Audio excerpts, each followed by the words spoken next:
والمشكلة ان احنا بيبقى عندنا احساس اعمق ان احنا ما نستاهلش حاجة، او ما نستاهلش الناس دي تبقى معانا، او ما نستاهلش الوظيفة الفلانية. والموضوع مش مرتبط بان انت شخص كويس او وحش، او غالبا الناس اللي بتبقى عندها الحاجات دي بتبقى كويسة بجد، بس هي مش عارفة ان هي كويسة، ما تقلهاش ان هي كويسة، فهي انا كويسة في ايه؟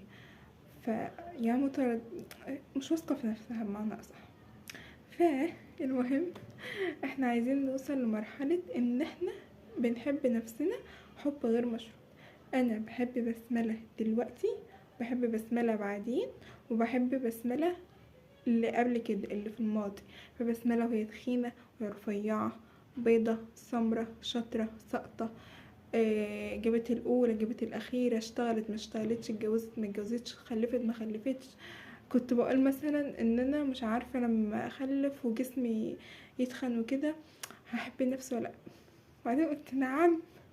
بجد يعني انا هبقى مش بحب نفسي لو تخنت شوية، وانا اصلا يعني انا دلوقتي رفعت، انا كنت تخينة زمان بس لا يعني انا اصلا لو مع حد وبيقول لي ان انت لو تخنتي هسيبك او مش هحبك، يا نهار اسود. ده انا كنت يعني اقل حاجه يعني ان انا طردت من حياتي.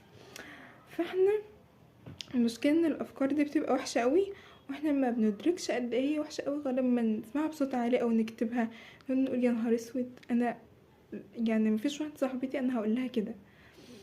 فعايزين نعامل نفسنا بحنيه شويه، بأدب شويه، نحترم نفسنا شويه، يعني نقول لنفسنا بجد كلام حلو. اكتر حاجة انا مبسوطة بيها السنة دي ان انا غيرت طريقة كلامي مع نفسي، بقت احسن بكتير من الاول.